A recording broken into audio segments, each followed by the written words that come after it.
para o campeão e 2 milhões para o derrotado, ou seja, nada mal, né? Claro que também não houve prejuízo, a renda foi superior a 7 milhões de reais.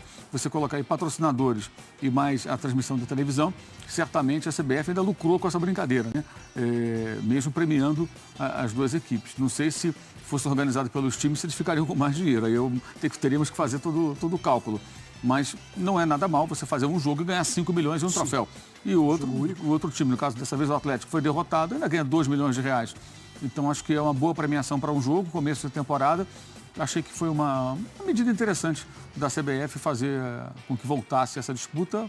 A questão são os estaduais. Sim, essa que a gente vai bater naquela coisa do calendário, né? E a pré-temporada, né? Se não existisse estaduais inchados como são, aí poderia haver a pré-temporada, uma condição ou outra. E desde que o time campeão brasileiro não fosse campeão da Libertadores, esse jogo abriria a temporada, né? É um jogo que você não vai ter os times na ponta dos cascos, é normal, mas vale para os dois, né? Os dois estariam começando ali a temporada, como estão começando na realidade. Né? E são dois times que colocaram, o Atlético já faz isso há algum tempo, reservas no estadual, e o Flamengo colocou em muitos jogos também. O time nem reservas, o time sub-23 no Campeonato Carioca. Ô, Fã Esportes, a gente está falando do título aí do Flamengo da Supercopa do Brasil, Supercopa que voltou esse ano, né? A gente já teve lá no passado Grêmio e Corinthians como campeões da Supercopa e agora o Flamengo é o campeão de 2020. Vamos colocar na tela para você, a gente está falando de títulos, vamos colocar os títulos aí do Rubro Negro na tela para você, no caso o Rubro Negro Carioca, sede de títulos. O Flamengo conquista a 5ª taça nos últimos 12 meses. É justamente isso o que o Mauro estava falando, né? É claro que ali os primeiros ainda são antes do Português, mas o Português ele está com sede de taça, porque ó, o Flamengo em 2019 conquistou a Taça Rio, foi campeão contra o Vasco e acabou conquistando justamente o Campeonato Carioca praticamente 15 dias depois. Foram 2 títulos em 2019 no comecinho, no primeiro semestre, e aí vem os 2 títulos mais importantes que aconteceram no segundo semestre, Libertadores da América, né, no dia 23 de novembro, contra o River Plate, todo mundo lembra dessa final, já histórica lá, com o Gabigol sendo tão importante, né? E aí, no dia 24, teve também o título brasileiro. Pois é, todo mundo lembra, essa história aí é mais do que notória, viajando para casa, voltando do Peru, já conquistando mais um título. O Português tem 2, agora ele tem 3. Porque hoje ele conquistou aí, a gente vê na tela, a Supercopa contra o Atlético Paranaense. E ainda tem, no dia 22 de fevereiro, a final da Taça Guanabara, como o Mauro mencionou. E o Mauro também mencionou, lembra aqui que o Português pode levar para casa aí. Para casa não, lá para Gávea, no caso. Mais uma que é a final da Recopa no dia 26. Pois é, se ele conquistar... Bom, ele já está na história, né, Mauro, do Flamengo, como um técnico que vai ser lembrado aí por toda a história do Flamengo. Mas se ele conseguir alcançar todos os objetivos, que é empilhar essas taças, aí ele ganha ainda mais peso por conta do meio do ano. Porque o torcedor flamenguista começa a pensar, essa janela da Europa que você citou, que o Flamengo vai atrás de gente, talvez comece a criar uma preocupação também aí no torcedor flamenguista por conta da saída do Português ou não. Ele vai empilhando dinheiro também, né? Porque no contrato dele ele tem premiação por conquistas, né? Então ele vai ganhando títulos, o Flamengo ganha prêmio e ele ganha um pedaço aí dessa grana. Então, esse português está cada vez mais rico, né? O que não falta para ele é dinheiro. Eu acho que, assim, no meio do ano, a saída do Jorge Jesus do Flamengo ela só vai acontecer se ele receber uma proposta de um grande clube da Europa, pelo menos pelo que ele fala, né? E acho muito difícil. Acho que ele não é um técnico que figure nessa, digamos assim, esse grupo dos treinadores desejados pelos gigantes europeus. Mas para quem não conhece, mas por que ele não é, se esse cara tão vencedor aqui? O europeu não olha tanto para o nosso futebol. O futebol brasileiro, é isso? O futebol sul-americano ele é ignorado solenemente, né? É isso, né? É isso. Então você vai ter casos assim, eventuais de um técnico que sai da América do Sul para treinar um time grande. Aconteceu com o Luxemburgo, o Tata Martino também, o argentino que foi para o Barcelona. Mas é muito incomum, não é o normal. Para quem não acompanha o futebol europeu, esses grandes técnicos que tem lá, tem muito argentino, tem muito... Esses caras chegaram lá na Europa com times pequenos. Exato, você pega o caso do Pochettino. Não é que o cara chegou no Barcelona, chegou no Bayern logo de cara. O Pochettino trabalhou no Espanhol, no Southampton, e depois foi para o Tottenham. Ele foi vice-campeão da Europa, hoje é um técnico que está lá na posição de destaque.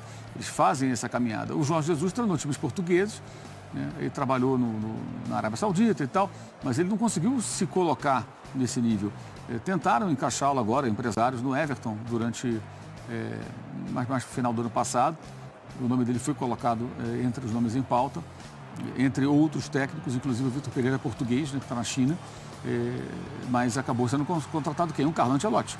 Quer dizer, o time inglês foi buscar um técnico que tem um título da Premier League, tem título europeu, tem uma experiência grande e um conhecimento do futebol da Inglaterra. E melhorou já lá. Já melhorou esse Everton. Então, assim, a questão é essa. Eu acho que o Jesus vai precisar de um trabalho muito forte dos seus representantes no mercado para mostrar, olha, esse cara aqui está melhor do que nunca no Brasil. Vale a pena testá-lo aqui. Mas convencer um time europeu de um nível médio é possível.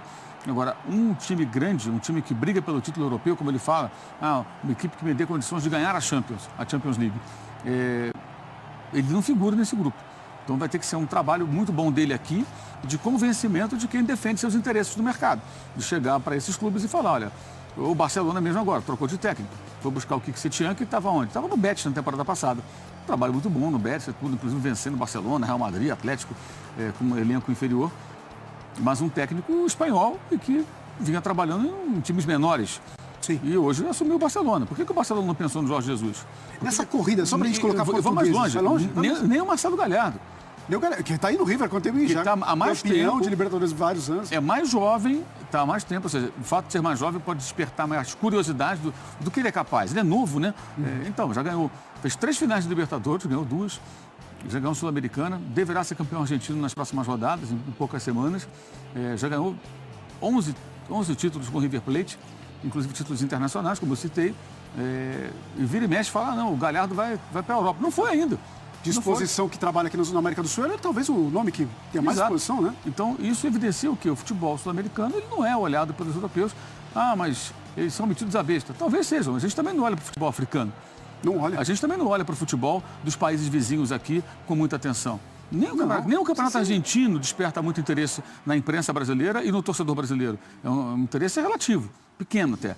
A gente tem muito mais olhos para o inglês, para o espanhol, para o italiano, para o alemão, para o francês, do que para o argentino. Não tenho dúvida. Né? E falar do uruguaio, do colombiano, do chileno, Bolívia, Venezuela, aí que o cara não olha. Campeonato peruano, ninguém acompanha. Então, da mesma maneira que nós não acompanhamos o futebol nos países vizinhos com interesse, e no continente africano ou centro-americano também, menos ainda, os europeus também não olham para o futebol da América do Sul com toda essa atenção. Então, sucesso aqui não abre portas como as pessoas possam imaginar. Vai depender, repito, de um trabalho bem feito dos seus agentes, dos seus representantes, daqueles que vão chegar nos clubes e falar, contrata esse cara por isso, está aqui, ele é bom, ele fez isso, tem experiência, é um europeu, está no seu melhor momento, Agora, se ele conseguir, no Brasil, ter uma vantagem muito grande sobre os demais, na América do Sul ganhar mais uma Libertadores, talvez ele dê, argumentos para que essas pessoas que trabalham no nome dele no mercado nessas horas, e todo técnico tem isso, consiga, de repente, convencer um gigante europeu. Mas não é fácil, porque ele não está nesse grupo de técnicos desejados, os chamados de medalhões. Né? Sim. Fã de Esportes, venha conosco, porque a gente vai lá para Brasília agora.